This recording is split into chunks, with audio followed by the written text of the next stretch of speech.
What a night in the NBA. Holy smokes. I am only referring to one thing. I'm referring to the 127-108 victory over the Phoenix Suns for your Portland Trailblazers. They are putting it together. That's 3 in a row. That's the third time this year they've won 3 in a row. They only did that once all last year. So things are looking good.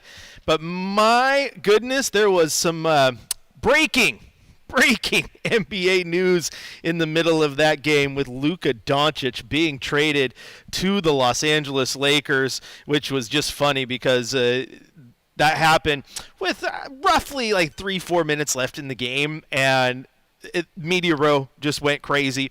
Everyone thought it was fake when Shams tweeted it out, but then we started to get confirmation rolling around, and yeah, it's real. Anthony Davis to the Mavericks, Luka Doncic to the Lakers, a couple of other pieces involved in that deal, Utah involved in that deal as well. But I will never forget how crazy Media Row was, and the fact that when it happened, there was a Blazer at the free throw line, and a fan courtside yells at Suns Damian Lee.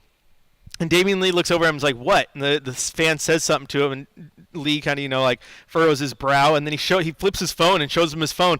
And in the middle of a Blazer shooting free throws, Damian Lee walks over, looks at the phone, sees the breaking news, and just you see his jaw drop, and he's like, what? What? And then he instantly goes over to referee Zach Zarba to tell him, Luka Doncic just got traded to the Lakers, and then he starts telling all the Blazers as the game's ending. There's 30 seconds left. The Suns inbound. He runs over to the Blazers bench and tells their coaching staff, and doesn't realize that the Suns are already across half court trying to run a set, and he's not there. I mean, he was blown back. Everybody was, because not very often you see a trade like this in the middle of the season. A guy who is one of the best players in the league, a guy who led his team to the NBA Finals a season ago. It's like, wow, absolute insanity, but still not as insane as what your Portland Trailblazers are doing right now, because holy smokes, we talked about it on the pregame show that they were going to have to be dialed in against this Suns team, a Suns team that had already beat them twice, how they needed to attack the rim, they needed to get to the free throw line, they needed to really make it hard for Devin Booker and Kevin Durant. And I actually thought they did an all right job, despite the fact that Devin Booker was going on a heater, especially there in the third quarter into the night with 37 points. But man, the Blazers are starting to look legit. And that's a better L word than loss, right? They are starting to look legit on that defensive side of the ball. It was there again tonight. Tamani Kamara, Denny Avdia. I thought DeAndre Ayton was absolutely incredible with the way he was communicating, playing good defense offensively. He was all over the place. I mean, in the first quarter, the Blazers, they tried to get out early. Phoenix called a timeout with 6:05 left in the first quarter, and Portland had a 14-10 lead at that point. There was another timeout at the 2.5-minute mark. Phoenix was up Portland was up 25-18. So they're getting there. They're getting things going. They ended up leading 31-27 at the end of the first. And just like that game against the Magic, right? Now, they didn't have to come from behind to do it from the 10-0 start early, but the Blazers just poured it on in the second quarter. It was a 30-19 advantage for your Portland Trailblazers. It was a quick 7-2 run by the Suns right out of the gate, but then the Blazers were like, nuh-uh, we're going to clamp down defensively. There was a timeout at the 6:45 mark, and the reason I find this pretty important because it was 42-38 Blazers at that point, and then the Blazers just started to pour it on. It was a 19-8 run to end the quarter. They went into the halftime locker room. 61-46 was the lead. Anthony Simons had 14 points, 4 rebounds, 4 assists at halftime. Scoot Henderson, 7 points, 4 assists. DeAndre Ayton had 11 points, and everybody was just a balanced attack, man, and it was wonderful. It was wonderful. Anthony Simons was throwing some of the best passes maybe of his career. They're on that fast break. He splits about 6 Sun defenders, even though there's only 5 on the court. That ball found a way. It was like Angels in the outfield, right? When the guy hits the bunt and the ball just goes everywhere and they can't get it no matter what, and infielders are running into each other and hitting their heads. Like that ball just squirted through everybody, found Chris Murray. Chris Murray gets the layup. It was incredible.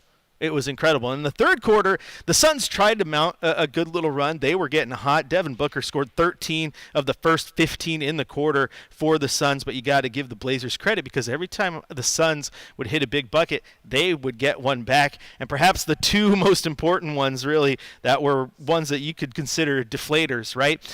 Coach Billups was asked after the Magic game about, shots in the game that can send a message, right? They can win games, they can lose games, they can demoralize a team. That was like that Paulo Banchero dunk, right? That was the type. If he hits that dunk, it's the type of dunk that gets the Magic going.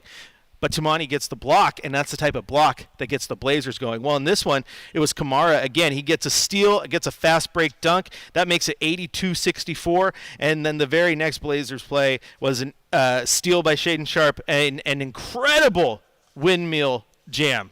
The Cobra was on the loose, and that made it 84-66. The Blazers ended the third quarter up 98-79. And then the fourth quarter, I like the fact that the Blazers didn't let it slip away. It was a 29-29 ball game in the fourth quarter alone, but the Blazers, again, they didn't let the Suns come back, right?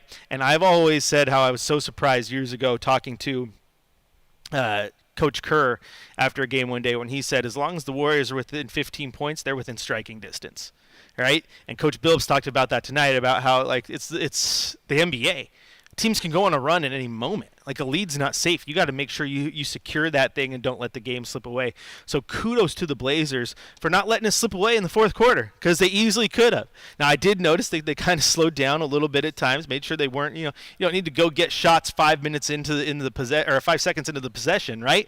You can milk that thing a little bit, and they did. But the defense also never wavered. It never wavered. It didn't loosen up, and they made the Suns work. Absolutely made them work. If you want to join the conversation with us today, head on over to youtube.com, type in Rip City Radio. You can get in on the chat there with everybody who I haven't had a chance to even look at it, but I'm sure it's having a fun one. And then, of course, you can go grab your phone. 503-248-0620 is the telephone number. Now, real quick, let's look at that box score. Let's see how things kind of shaped out in this one. Kevin Durant, he had 22 points, which that's just kind of what he does, right? That's just what he does. I'm going to go get buckets, and I'm going to make it look easy. It's incredible how the easy money sniper comes by that nickname, quite honestly, right? 37 points, 4 rebounds, 5 assists for Devin Booker in that third quarter, where he scored 13 of the first 15. He was absolutely unstoppable. It was threes, it was free throws, it was layups, it was mid-range. He was doing everything he could. And that was a key to the game, was finding a way to stop him. And he's just Devin Booker, man. He's really, really good. 11 of 18 in this one, but I do think the Blazers made a very, very good effort to make sure nobody else beat them in this one. We've seen good games from Nick Richards ever since he's been traded over to Phoenix. He had a pretty bad game points-wise. He only scored a single point in this one. Did have 10 boards, but was otherwise pretty ineffective. And Bradley Beal can still get it going, but he only had 13 points in this one. Now, on the Blazers side of things, Tamani Kamara, listen to this real quick. Listen to this. 7 players in double figures for your Portland Trailblazers. 7 players in double figures. Everybody contributed in this one. Tamani Kamara, 18 points, 10 rebounds. They were huge rebounds too. 4 steals. Defense as good as ever. Jeremy Grant came up with big buckets. He had 20 points. DeAndre Ayton, 24 points, 7 rebounds, 2 assists, a block shot. I thought his communication and everything he was doing offensively and defensively was incredible. And as I wrote down in my notes, man, one thing I loved is right there. It's the very first note in my notebook. DA was aggressive early. And then the other thing I loved was the alley-oops. They were on full display. Denny Avdia got an alley-oop to DeAndre Ayton. Anthony Simons got an alley-oop to DeAndre Ayton. Scoot Henderson got multiple alley-oops to DeAndre Ayton. So you love DA playing with that aggressiveness of rolling to the rim, which has been something I've knocked him for a little bit, because you can tell Klingon likes to get to the rim. You can tell Rob Williams likes to play there. And DA has always been a little more comfortable hitting that mid-range dumper, that little dribble pull. There it is, 15-footer. And he can drain that. He's good at it. But the fact that he's rolling and getting to the rim, being aggressive lately, it's wonderful to see. And again, I think a lot of that does come with the comfort level that he's getting with Scoot Henderson. And then defensively, I mean, it was first quarter, They forced a 24-second shot clock violation against the Suns, and they had multiple forced 24-second shot clock violations against the Magic. So that's kind of becoming a thing with the Blazers, forcing teams to get deep into the shot clock and then not get a shot off. That's what you want, man. That's absolutely what you want. So, man, what a game it was. And then, of course, the Luka Doncic trade, which just absolutely has everybody still kind of catching their breath, right? Because it's not very often you see a guy of Luka's magnitude getting traded mid-season. That's absolutely wild. And we'll talk about it throughout this show. I'm sure we'll get some calls. People in the chat will talk about it because it is taking over the internet. I know I'm not the only one whose phone was blowing up during this game. Is it real? Is it real? Is it real? Oh my gosh, did you see this? The DMs on social, yep, it's real. It's real. It's real as the moment. I feel like there's might be a chance that I get pinched here in a moment and I wake up and I'm in my bed and this game and the trade didn't happen. Like, that's just how surreal it all feels. It's absolute just insanity. Insanity. Luka to the Lakers? Oh my goodness. Luka and LeBron. Oh, by the way, a quick look at the Trailblazers schedule. You know, you thought you were done with Luka, right? You got your games out of the way with Dallas. You weren't going to see them again. Oh, but guess what? Very first game back from All-Star break, Thursday, February 20th, at home against the Los Angeles Lakers. You get to see Luka one more time. Look at that. Look at that. Oh, last game of the year. Game against the Lakers, too. That's so cool that Luka likes the Blazers so much he wanted to play them a few more times in one season. I mean, that's just dedication to the craft. So if you're a Blazer fan, circle that first game post All-Star break. That's going to be a fun one to be at. Once again, if you want to join the conversation, 503-248-0620 is the telephone number. We'll head out right now where I'm told my friend Zach, who moved to Seattle, who drove down to Portland, who watched the Trailblazers play, is on line one. And I knew you'd call in when the Suns were playing, Zach. Welcome back in. What's up, man? How you doing? I'm great. How are you? I'm doing all right. You know, it's only fair. I called into both times the Suns won, so I figured I had to call in when we lost and tip the cap. That's fair. But hey, you always call in. The one thing you asked me when I met you, right, was you asked about what I thought about DeAndre Ayton, and I gave you the honest opinion. I've been very honest about him, but when you watched him play the night, that was the good DA. I don't know how many times you got to see that watching your Suns, but boy, howdy, was he good for the Blazers tonight. Yeah, absolutely. I mean, he was dominating tonight, so it was sad to see against us, but yeah, he definitely had one of those nights. And you guys, I mean, you said it, seven players in double figures. You guys just played good winning basketball the way it was supposed to be played. And then you compare it to what the Suns did. I mean, you got what? You guys had 7 in double digits, and we had 3. Literally the big 3 were in double digits, and that's with Bradley Beal scoring 13. Next best was 9 and then 5. So that's just not going to get it done. It definitely helps when it feels like you guys can't miss either. So you guys are, I mean, every other time I've called in, I've kind of said you guys basically played how you played tonight in the first half, and then it kind of crumbled. But it seems like you guys are starting to put it together for full games now, and it's scary what you guys got brewing in Portland right now. Hey, they are. It's fun. I'm glad that you, being a Suns fan, can respect it. But here's a question I have for you now, being a Suns fan, is now that it's really getting on full display and everybody's seeing it. You got rid of DA, which I know Sun fans kind of wanted at the time. But is part of you a little upset that Toumani Camara was thrown in that deal? Oh, absolutely. I mean, you know how much I love Toumani Camara. I was big on him when we drafted him. And, I mean, he's always been an amazing defensive player. I think the way you say it is that he makes defense he makes defense fun to watch, which is rare in today's game.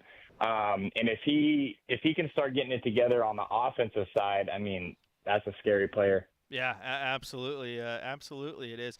I just want to know why you weren't here today. You came down to watch Portland and Oklahoma City, but you weren't here to watch your Suns.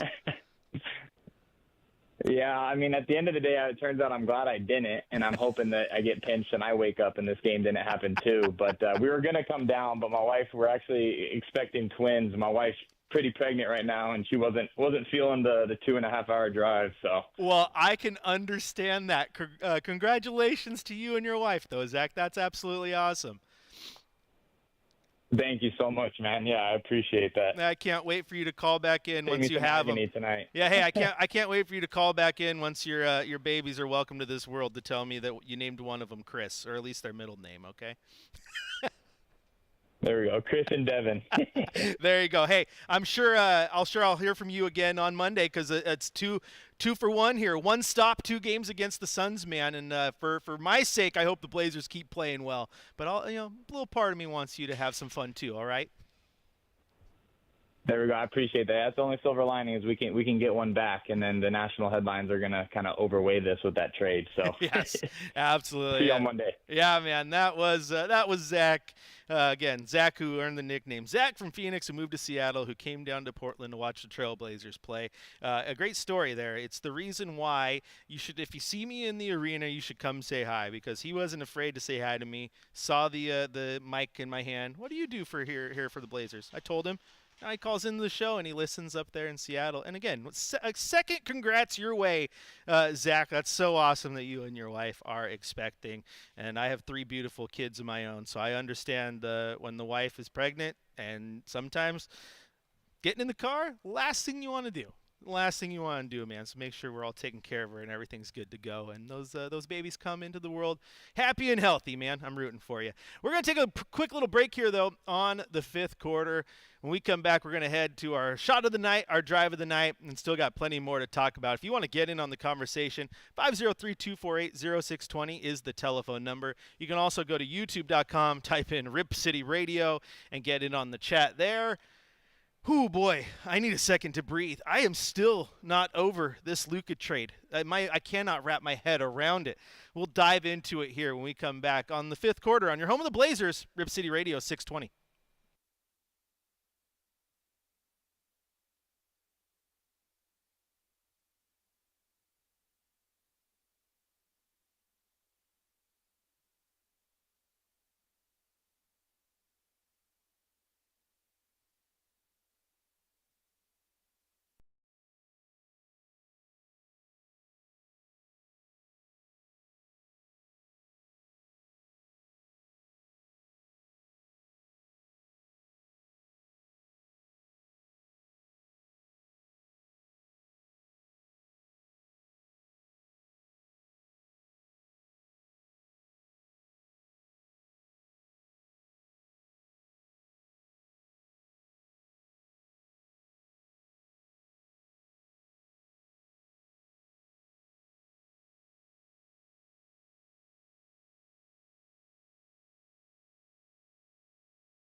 Oh man, YouTube. That's me trying to. That was the visual of me trying to figure out what's going on in the NBA. Oh my gosh, we got a few minutes here in this break. Luka Doncic to the Lakers, man. Luka and LeBron. Oh my gosh, that has a chance to be filthy, filthy. Man, I mean, if AD stays healthy though, like I don't necessarily hate the AD Kyrie run. I mean, it's a very limited window, though. That's a very, very limited window they have. They just gifted the Lakers Luka, which is crazy because you look at some of the tweets coming through, and I lost it unfortunately, but people saying that it's the Mavs were worried about his conditioning and his commitment to this and that. It's like it sounds like you're airing some dirty laundry to make it all acceptable, right? To make you say, yeah, wow. According to this clip here, Hoop Central, LeBron James had no idea this was coming. Anthony Davis had no idea this was coming. I'm told Luka is still stunned about the trade, according to Shams. Wow. Let's see if I can find that audio. That is just wild, man. Wild. Middle of a Blazers game, and we were all sitting there scrambling because Luka Doncic gets traded. Like, and it probably would have hit no matter what. Like, we're all basketball fans, right? So it would have been like, "Oh, Luka traded, oh man!" But like, when he gets traded, and it's like, the Lakers, really, really. Oh, Timmy, you're on to something. The Luka trade isn't as big as Joe Hendry in the Royal Rumble. I believe in Joe Hendry. Did you watch the clip though? Dude, his pop was huge. I mean, the pop was massive for Joe Hendry. You love to see it, man. Him and Jordan Grace in the Women's Royal Rumble too. It's awesome. Let's see if we can find this. The Hoop Central.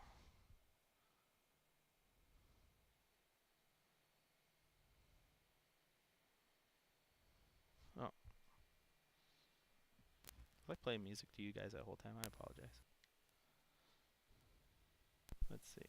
As far as it was never clearly out there, and this deal materialized in the shadows. This came out of nowhere. This is maybe the most stunning trade, definitely that I've been a part of in recent NBA history. As far as it was never clearly out there, and you saw two teams in Rob Pelinka with the Lakers, Dallas Mavericks, Nico Harrison there doing this deal, and I'm told Luka Doncic, Anthony Davis, LeBron James, the players, coaches, a lot of people on both sides with the Mavericks and Lakers had no idea. I can assuredly tell you it's a fact. LeBron James had no idea this was coming. Yeah, I'll play that. I'll play that on air. YouTube just got to hear it because they're special, but I'll play it on air.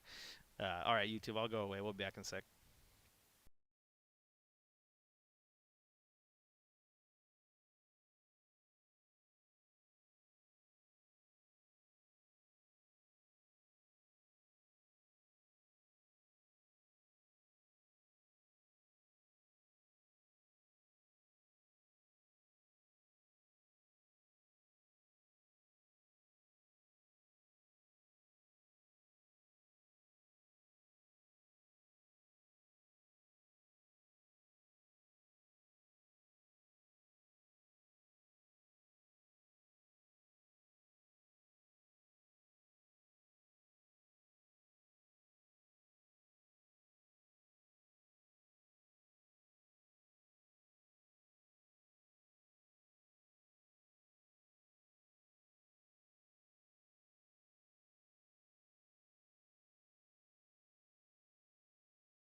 My goodness is right, Travis. That windmill was incredible.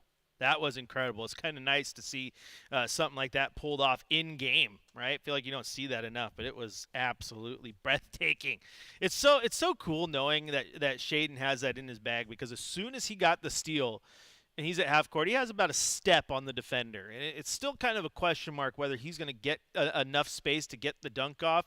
But as soon as he had just even a step, everybody stood up. Like like like that scene in The Incredibles when Mr. Incredible gets out of the car and there's the kid right there on his tricycle and he's like, what are you doing? What are you waiting for? And he's like, I don't know, something amazing, I guess.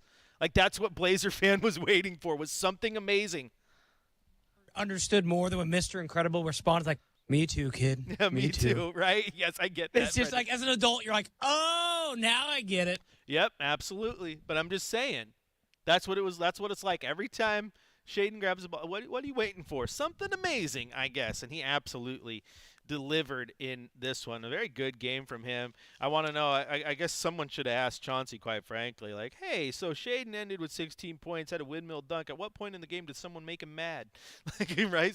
They need Angry Shay, because when Angry Shay is going, he can absolutely get off. And again, the thing is, like, you didn't need a massive night from him because, again, 7 players in double figures, all 5 starters. Scoot had 13. Shaden had 16 off the bench. You could look at Denny Avdia, and Denny Avdia only had 10 points, and we saw a couple games ago, right? He goes off, he gets 30 against the Bucks, and you're like, okay, he's got it in the bag, but tonight you didn't need it, and I did like that. I just liked that they were sharing the ball, they were moving the ball, they were getting things done. They had 24 assists in this one and only 9 turnovers.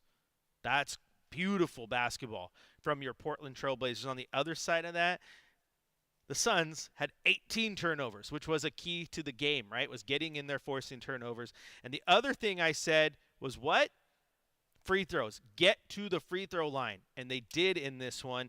They got to the free throw line 31 times. They hit 26 of them. The 31 trips to the free throw line tonight for Portland is more than the previous 2 games against the Suns combined. That is why it is important. The 26 free points in a game, you win by 19, right? You got it. I mean, if this was one of those games like earlier where they got to the line against the Suns 11 times and hit 9 of them, yeah, it's a whole different ball game, right? So huge that they were able to do that, and then did a pretty good job on the glass too. 43 rebounds to the Suns, 37. Just a beautiful, beautiful basketball game. And they get a chance to do it again on Monday, as the Suns will be looking for revenge and Portland will be looking to continue this hot streak, man. It's absolutely beautiful. Portland now winners of 7 of their last 8. Like, that just feels weird. This is easily the best stretch of games that we've seen from this team in a very, very long time.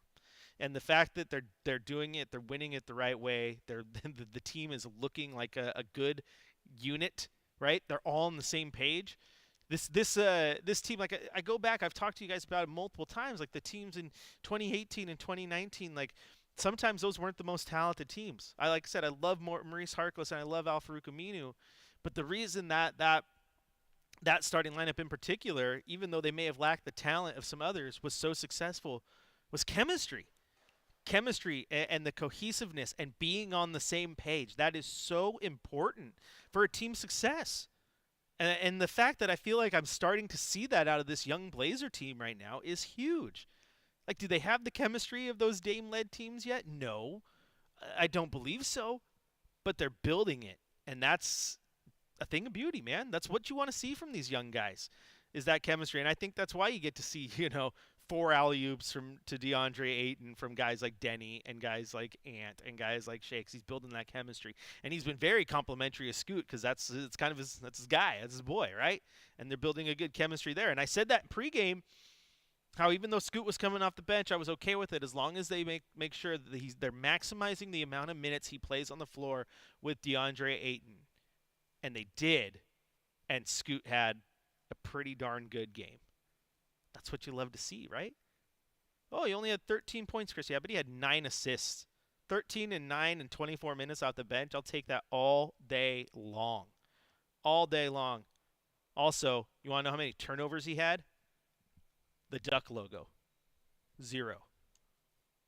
That's a great game from Scoot. It's so easy to look at just points. Yeah, but he didn't even get to 20 points. No, that is a great game by Scoot Henderson, especially coming off the bench. Kudos. And now the Blazers sitting there, man. Chauncey laughed about it in the post-game presser. He was asked, so what's next? The play-in? And he just chuckled. Oh, funny enough, they are closer to the 10 spot than they are the last spot in the West, which is the Utah Jazz. 8 games separate them and Utah, and 8 games separate them and New Orleans, the 2 worst teams in the Western Conference right now. 5.5? No, 4.5? Trying to do the quick math in my head. 4.5 games separate them and Sacramento. Think about that for a second.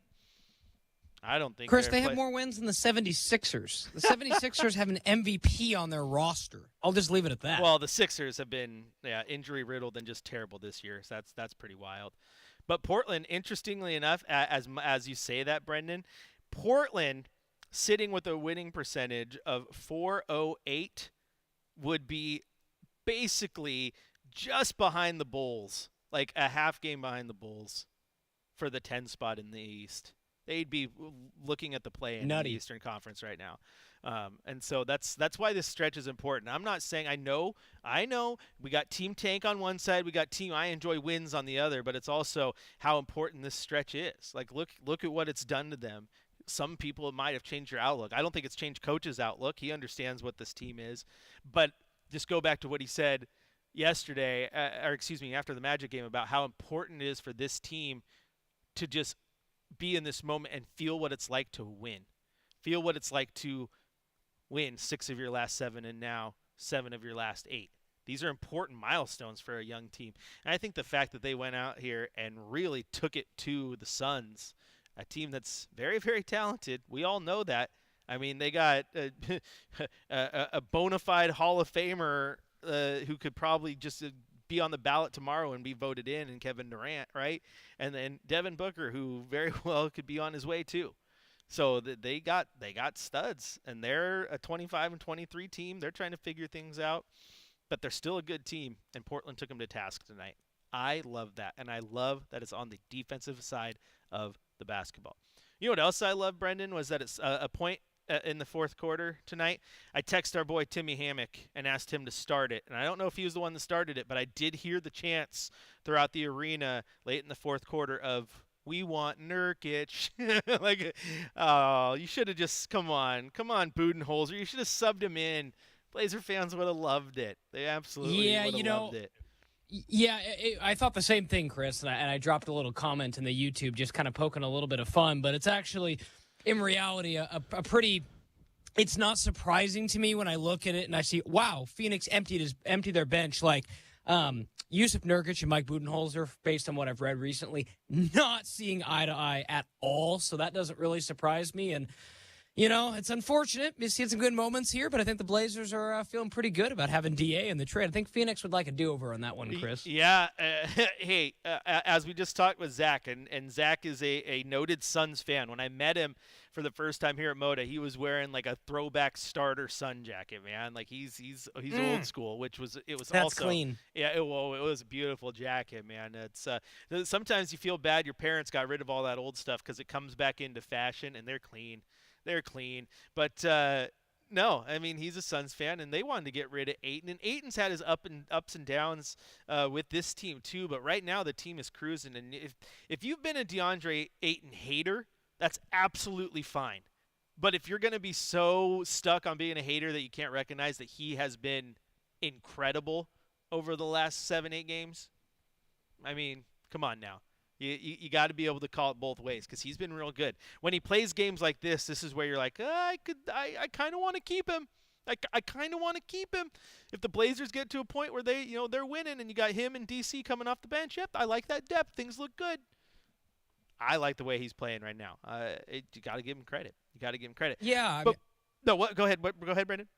Yeah, no, just to kind of add on that, I mean, you just like it's been a feeling, Chris, and it's I don't know if there's you kind of need to go back and see if there's like an exact game when it started, but I've been doing enough of these games with you now to know that like just the vibes are starting to feel different, and for lack of lazier terms, it almost kind of feels like the old days where you're like, okay, Blazers, whoever tonight, if it goes well, I could see Portland winning, having a good night, and I think back to earlier in the season, like when you tweeted out the photo of the empty arena and kind of some of the rougher games that happened this season.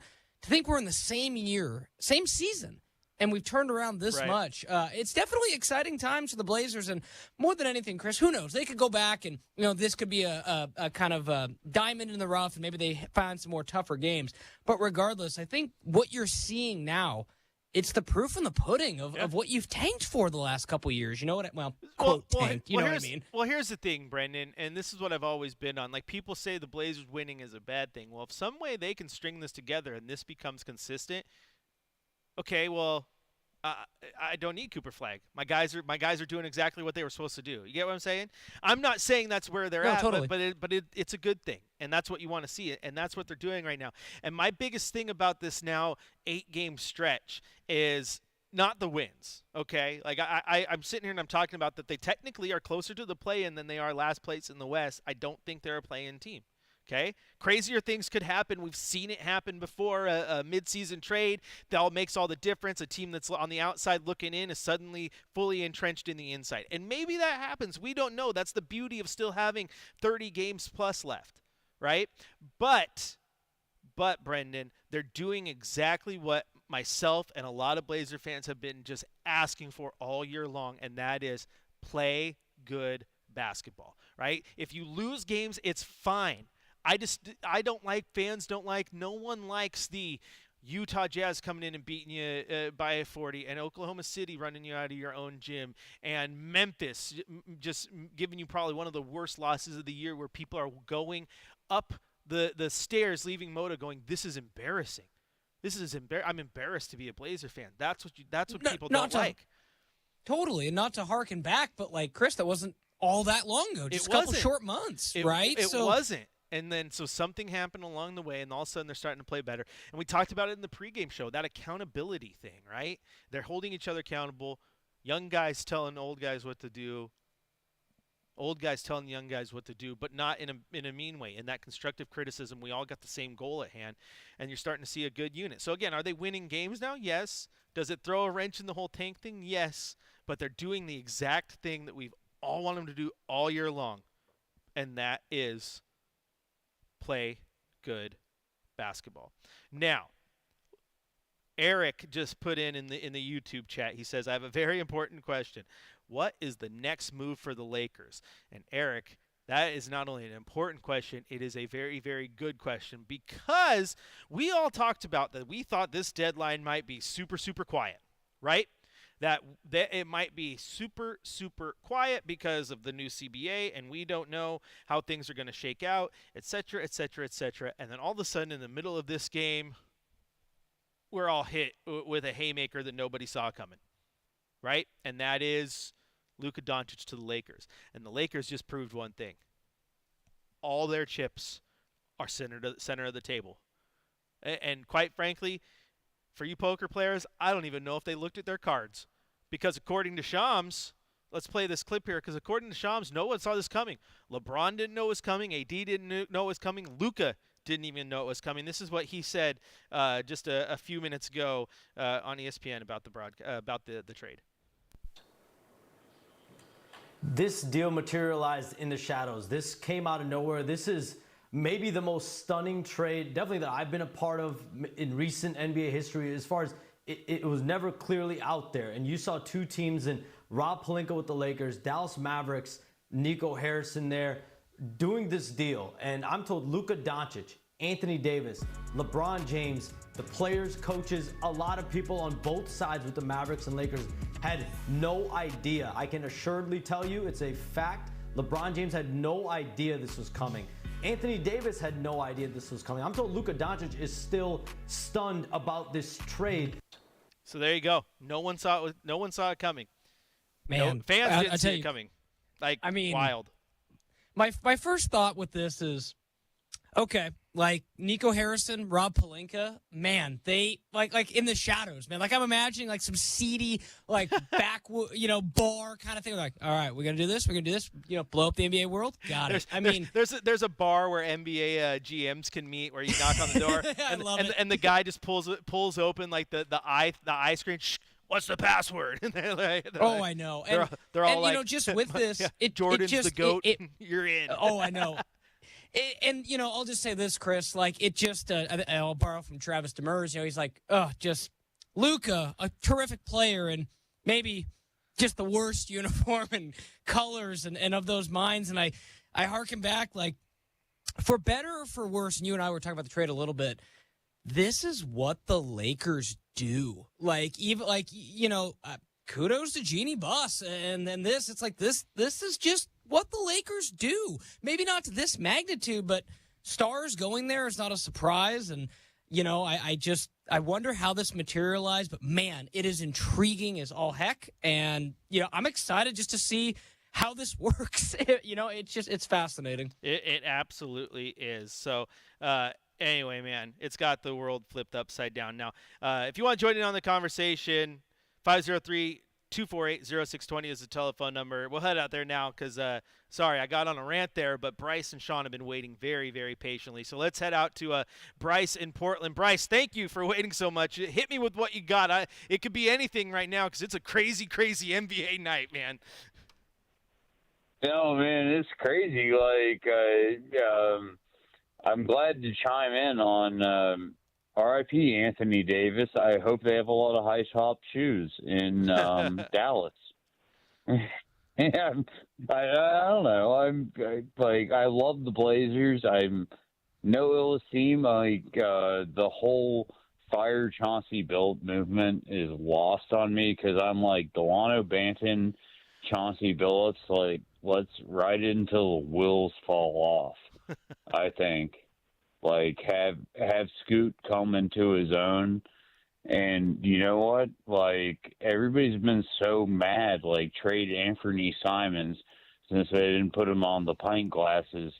Now that that trade with the Wizards for Denny Avia came into fruition, and it's great. I'm just yeah, run it out. Yeah, man. Absolutely. How did you feel about the game? You saw it point blank. Well, what do you like? I don't know. I would never fire Chauncey because I just want him on a T-shirt. I want that the vote or die Chauncey Billups clit clam cell phone on his side, and he's so disappointed in everybody. I'm just from that's my coach. Hey, well, I get what you're laying. I get what you're laying down, Bryce. Hold on. Sorry, you're asking a question and got cut off there. What was that? Oh no, same question.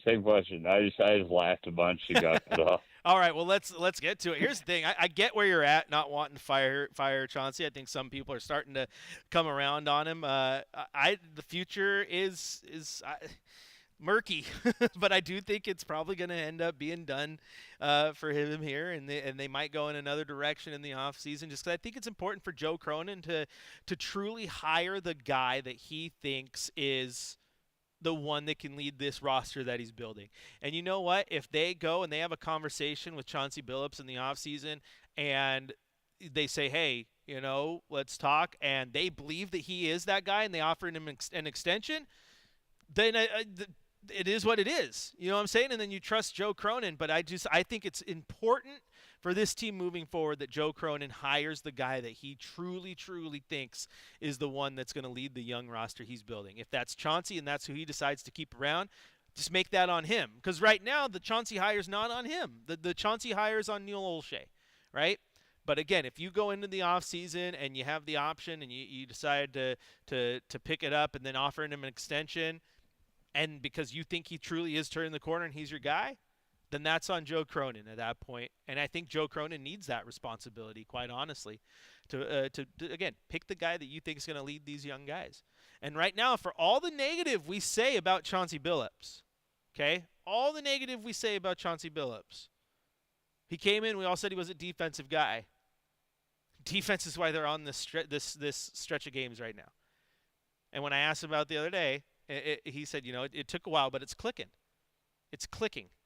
It's starting to look good, and that's what you like. So, again, for all the negative, when negative happens, call it out. When positive happens, call it out too. Right now, they're playing really, really good defense, and I think Chauncey's part of that. Also, so is Tumani Kamara because he's flipping incredible. All right, let's head out next to Sean in Sandy. I'm just going out in order of who's been waiting. I appreciate all of you, but Sean, welcome in. Thanks for your patience with us tonight. Lay it on me, man. What do you got for me? Oh no, Sean. Do it again. Hold on. Hey, what you got? Try again. Burkhardt, There it show is. me your blazer. There it is. No, when you said it, you sounded like you were drowning in 100 feet of water. But yes, as Chad would say, show me your blazer. It feels good, doesn't it? Oh, great win tonight, brother. And I got how'd you like that focus that DeAndre's getting lately, huh? DeAndre's been incredible, and I've been talking to fans, and Timmy Hammock, one of the guys who comments in the YouTube chat all the time, he's like, you have always been honest. You rip DA a lot. And I go, I do, because there's times where he annoys me, but lately he's been incredible. I'm all about calling it out when it's bad and praising it when he's good. But this run, he has been on the best run as a Blazer. What's the question? When do we find out whether Shea is going to make the slam dunk contest? Well, we should make a push for that. And when do we find out about that? Well, it's a no-go. They already have their 4 selected, and he's not there. Oh shit! Hey, and I got another thing. I want to touch on this. With the Lakers. I'm loving this, brother. I mean, I've been kind of forecasting this since last year, and this is what the Lakers do. It started when Kareem went there. Nobody saw when Anthony Davis, he was the biggest name coming out, when he was getting traded from New Orleans. Nobody saw him going there. That was a big shock. And, people were wondering where Bronny was going to go last year. I was telling him he's going to the Lakers, and he's not going to the Lakers to play with his dad. He's going there to win a championship with his dad. Yeah. LeBron's the most powerful man in the NBA. And he's going to have one of the best years this year, and he'll do every single thing in his power to win his son a championship, brother. And it's all happening. It's just great to see. Yeah. And I can't wait to see when he wins the championship and he's up there on the podium with his son. How cool that's going to be. Well, I'm just loving it. Yeah, well, you're loving it. I think it's crazy because Bronny's been meh, and he's taken up a roster spot. It would have been kind of funny if they traded him as part of this deal, though, but they didn't. All right, let's head out to Victor, who's been waiting patiently. Victor, okay, button, work. There, you're back in. Victor, welcome into the 5th quarter. What do you got for us today, bud? Oh, thanks. I'm also so excited. I'm speechless. After that four games that the Blazers won, yeah. I called in the radio and I said that was a turning point. I called that because I remember. I spent time. I spent 30 years in the sport and I can feel the mentality of the team. But what I'm saying is, after they came home and they lost to OKC, I thought they're gonna break down. Believe me, I thought they're gonna break down, but they bounced back. They didn't break down because I was very afraid, But then they won, three in a row. But I want to ask you a tricky question. After that, Chris, after that Utah loss, Yes. 40 points to the Utah, and then another loss, I think it was another 30 points to another team. Then, all the media and even yourself, they said the Chauncey was pissed off. He was pissed off of those two big losses. And as you know, the Blazers bounced back after those Utah games. They bounced back. I don't remember who they won, but they won a couple of games in a row. Yeah. Right after that. So what I want to ask you, Chris, is that that's a tricky question. Is that the coaches is a good coach? But what I'm saying is, you think that the Blazer the players right now they are playing for the coaches just to save his life, or just is an accident? Well, Victor, it's a good question, and I don't think they're playing to save him, as in save his job or whatnot, because most of these guys understand that if a coach gets hired or fired or any of that, that's part of the business. But I will tell you this, Victor, and you know this because you always call in and you talk about how you played soccer and all this stuff. When you're a player, you respect your coach, right? How many people run into their high school coaches, even though it was 20 years ago, whatever, and it's coach? Oh no, you can call me Brent. No, you're coach. No, I will never call you by your first name. You're my coach, right? And these players respect their coaches for the most part. And so when Coach tells you to do something, you're going to go do it. And I think that Coach has kind of got them all on the same page. And right now, that's leading to success. It's leading to success. So I don't think it's doing it to save his job, Victor, or save him, but I think it's doing it because you respect your coach. And then when you finally get on the same page and Coach is telling you to do something, no matter how much pushback you're giving, but then all of a sudden you kind of start to see it pay off.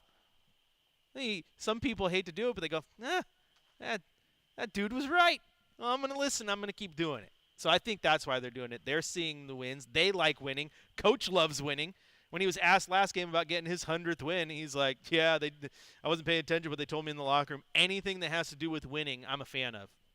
Right? I think the players are fans of that too. And I think that's why they're playing so hard. When things are clicking and you're having fun, man, on the soccer field, right? If you don't like your teammates and you're butting heads, you're not going to score a lot of goals. But if you're out there having fun, boy, howdy. Any other soccer team is going to have a hard time stopping you. If you want to join in the conversation, 503-248-0620 is the telephone number. Or go out to Uncle Blazer. I feel like that's a new one. I don't know if I've talked to Uncle Blazer. Welcome in, Uncle Blazer. Hey, this is Uncle Blazer. How we doing? I'm doing good. How are you, Chris? I'm good. What do you got for us after this beautiful win? Okay, well, let me. You don't have a whole lot of time left, so let me cut to the chase here. I'm going to open up with a show me your blazer. Show me your blazer. And I've come up with a new one. You ready for this? Yes. Shay shakalaka. I like it. And of course, what you guys were saying earlier, you got to make your free throws. Hey, they did tonight. So, they got to the free throw line like I asked them to. Look at that. Exactly. I want to support everything you've been saying because here's what I believe. I've liked Cronin and Chauncey from the get-go. Jury's been out, lots of unknowns, but there's something about the style, as you say, the respect, the cred. They're smart.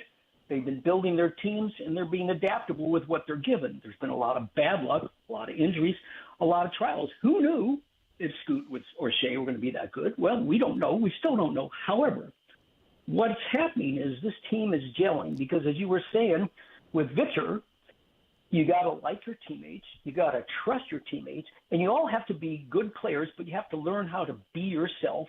And here's what I would do.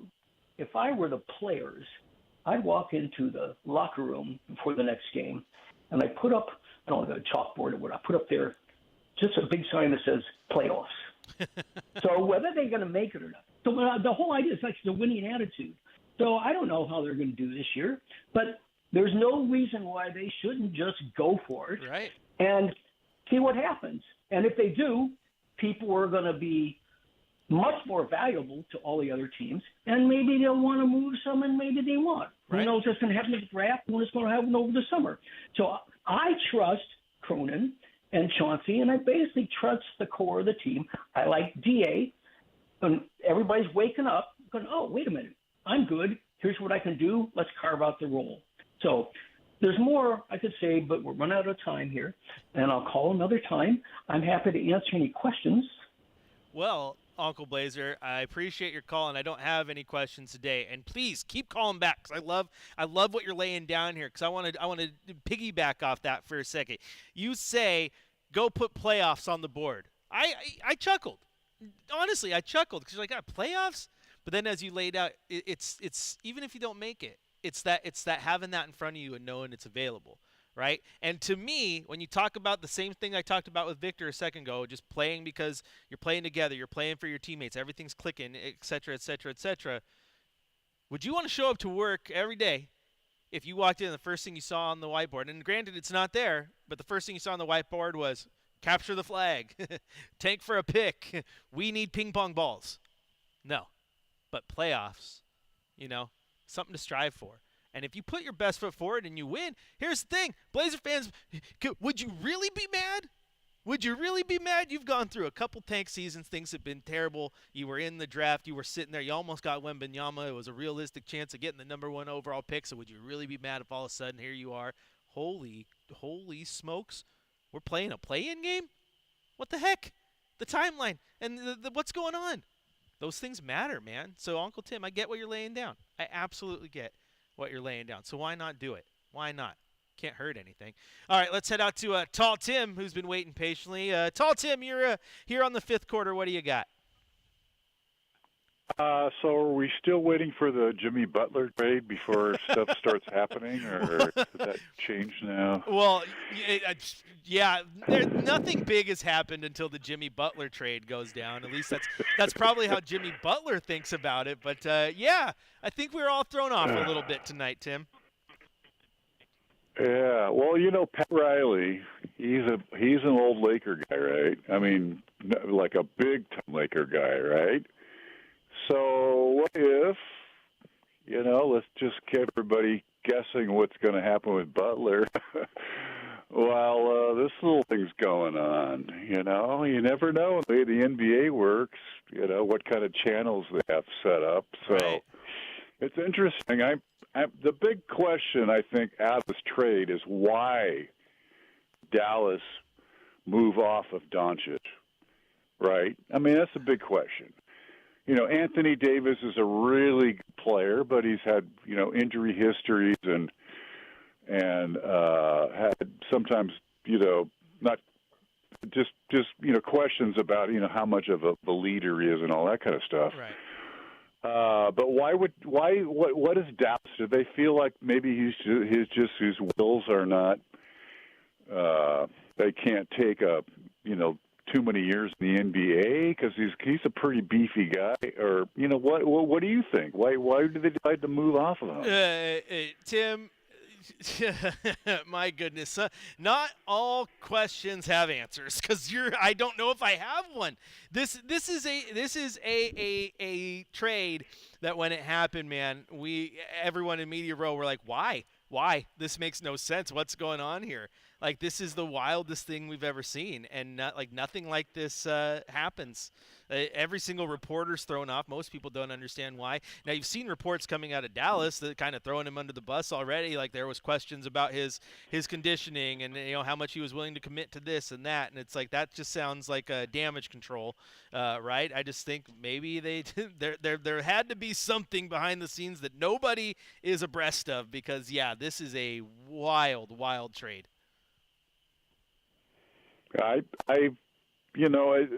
Obviously this is a league of stars.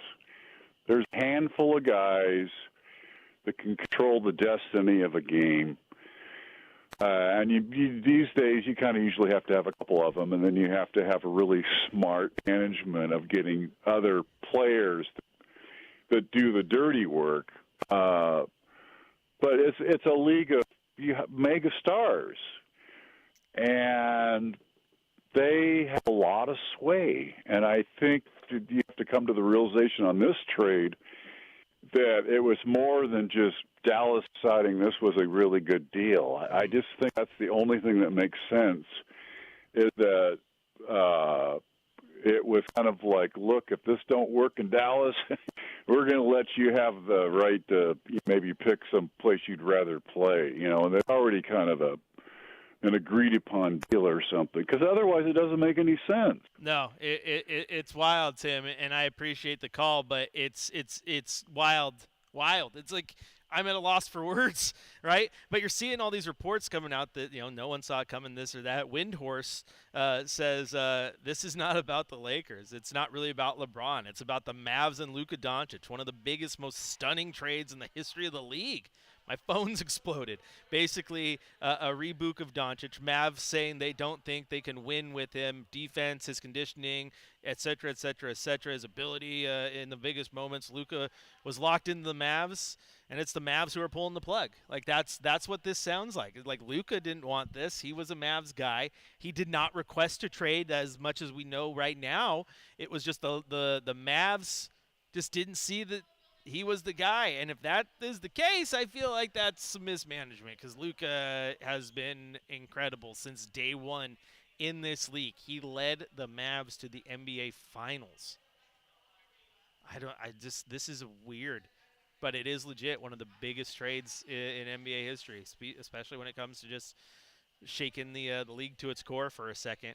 And the Lakers obviously won it. They didn't even give up a full package to get him. Like, they got off AD and like, they got off AD.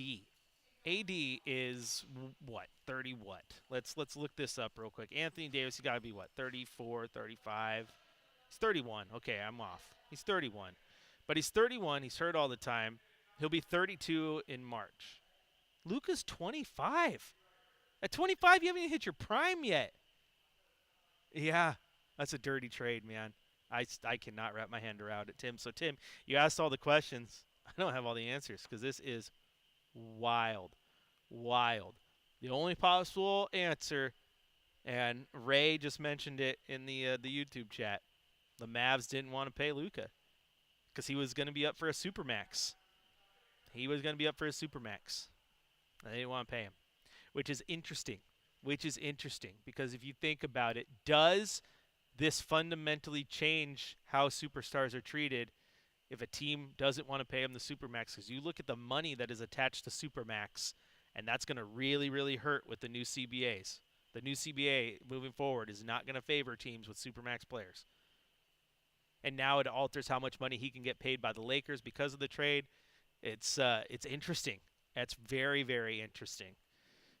Maybe that has more to do with it. We'll have to do some digging. All right, we've gone really long on that segment. So what we're going to do is we're going to take a break. We're going to come back. We're going to hit the coach's corner. We're going to hit a game ball, and then we're going to get out of here because it's already a late night. To everyone who called in tonight, thank you. Thank you. Just like Coach Billups was waiting for things to gel, I've been waiting for the phone lines to light up. And when I look over and I got 6 people in line to get on the phone, I get excited. That is awesome. That number, 503-248-0620. Also go to youtube.com, and you can get in on the chat as well. I'm your host, Chris Burkhardt. You can follow me on social at Chris J. Burkhardt. This is the 5th quarter presented by Coors Light on your home of the Blazers, Rip City Radio, 620.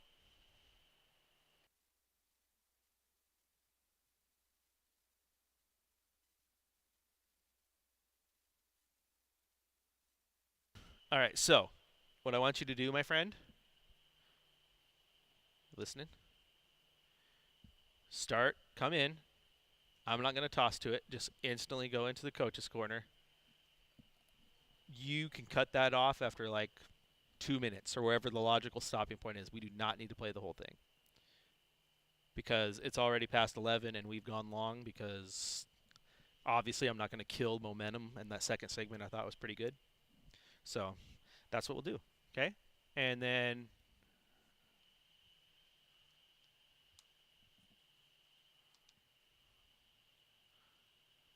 well, that's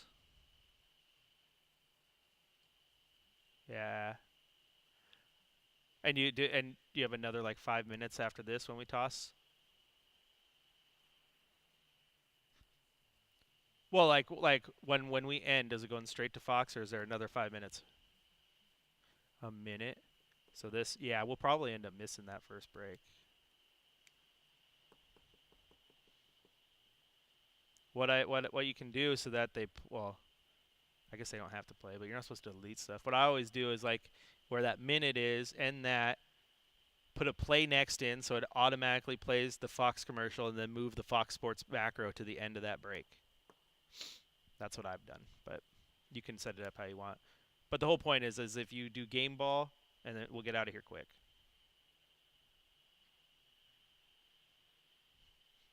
There you go. All right, you like that, YouTube? You got to hear some on-air producing, except we weren't on air. We're in a break. That's how we're doing it. Brendan's talking to me. I'm talking to him. It gets crazy for those of you who don't know. I showed you a little bit ago, like the screen and what it looks like. But like breaks on the show are built in for certain times. So Fox Sports Radio, when we cut, because when the 5th quarter's done, it goes to the national radio, right? And so the break is like they go at like 12 after, maybe 15-ish. Then they go at around 40, and then they go at about 55 through the hour. So right now we're at 11:08. The show is originally scheduled for that 10 to 11 slot, but we ran long. It's fine. We're having fun. But that's why I was telling Brenden, hey, start in, play coach, make it short. We'll get a game ball. We'll get out of here because we're probably going to run past that first break, and now he has to do all the legwork of changing the breaks so that everything runs how it's supposed to, because technically there's supposed to be a national commercial in like 6 minutes if we were to end on time. So there you go. That's what we were talking about. If you're like, what the hell is he talking about? That's what we were talking about. Behind the scenes stuff just for the YouTube, right? It gets pretty sweaty back there. I feel for Brenden. When I'm back there producing, I'm afraid. I'm afraid I'm going to push the one button that not only knocks off Rip City Radio, but it turns off every station in like the entire country. Like, I'm afraid that I'm going to be that guy. Why? Breaking iHeartRadio, all music stations down nationally because of some doofus in Portland. Like, that's what I'm afraid. Hey, Jake, yeah, show me your blazer. Show me your blazer, man. What a night. Timmy says he'd be so mad if he was a season ticket holder. Yeah, absolutely. Absolutely. Like, think about this for a second, guys. Like, you got the nasty situation in Miami, right? Blazers lost Dame, but the Dame situation, man, was pretty clean. Things weren't working out. He asked for a trade, you know. No bridges were burned. Fans didn't like it, but like if Dame wanted back tomorrow, this city's welcoming him back with open arms. There was nothing. The whole situation hurt, but it wasn't that bad. Imagine being a Mavs fan right now. Your star player didn't even ask for a trade. According to all the reports, this was the Mavs doing. Your best player, one of the best players in the league, did not ask for a trade. That's insanity. Insanity. Timmy says Dallas even called this a move, a win for them. If they think that Kyrie and AD can get it done, the window is going to be a small window. Small window. I mean, man, it's wild. It's wild. I'll have to go check it out. I thought Worldwide Wob had the tweet of the year. He said this was the trade that saved Twitter. Thank you. This was the trade that saved Twitter. All right, we're going to go away. We'll be back on the radio here in just a sec.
Games at the end of the game, so he's having an incredible defensive season. You talked about not wanting to be a team that's fun to play against. I think you were up 20 when you brought up the press a little bit. I mean, how much of that, when you're seeing your guys defend like that and get up 20 and then bring the press on, does that get them excited? Does that get you excited when you're able to put that out there? Yeah, well, I mean, what I tell our guys is an NBA game is never over. It just isn't. You know, guys can, with 3-point shots so prevalent now, like guys can get going. You go on a 9-0 run, you know, 12-2. I mean, the game is never over. So you gotta stay aggressive the entire time. And I was happy to see our guys just do that. You know, we wanted to just try to wear on this team, knowing that they played last night. You know, you catch a team on a back-to-back, you want to try to wear them down. I thought we stuck to that. Another good game. Yeah, I love his aggressiveness right now. You know, and I love he's picking the ball up the floor. You know, defensively he's been so much better as well. But man, I'm just loving how he's playing. He's looking for a shot. He's going in there getting tough rebounds. Yeah, he's playing really well.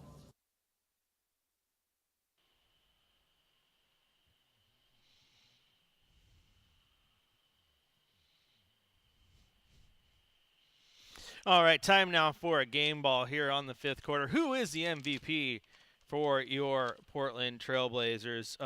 Man, social media? Because I looked up, I kid you not, in the fourth quarter. I'm like, what was the final score? What? I mean, the Luka thing just took over, and our minds were blown. You know, the GIF, the meme. Mind blown. But no, game ball does go out tonight. DeAndre Ayton, again, 24 points, 7 boards. I thought he was so locked in. I loved what I saw from him tonight. Catching the alley-oops, being vocal on defense, being a leader. That's exactly what you want from him. Exactly what you want from him. And he absolutely delivered tonight. So kudos to DeAndre Ayton. Can the Blazers beat the Suns 2 games in a row? We will find out on Monday night. That is when the Blazers are back at it. 7 p.m. tip-off here on Rip City Radio. I will have Blazers game day for you starting at 5 o'clock. But that's going to do it for tonight's fifth quarter. Once again, the Blazers, they play host to the Suns. They come out and they take care of business. A 127-108 victory. Defense kind of led the way. Offense got going. 7 different players in double figures. Another solid game for the Blazers, who are now winners of 7 of their last 8. Once again, the homestand continues on Monday. Tip-off 7 o'clock. I'll have Blazers game day for you at 5. Once again, to everyone who was on the YouTube chatting, got some of our fun behind-the-scenes stuff as I was describing to Brenden how to set that final breakup. Radio's crazy. To all our callers, much appreciated. That's why we ran long today. I will happily run long the more you guys want to call in. Get ready, because if the Blazers do it again, man, can they beat the Suns on Monday? That would be a great little 2-game stretch against the Suns, wouldn't it? I agree with what Uncle Blazer said. Go write playoffs on the whiteboard. See what happens. For Brenden Slaughter back to the studio, for the boss man Chad Doing, I have been Chris Burkhardt. Rip City. I'll talk to you on Monday.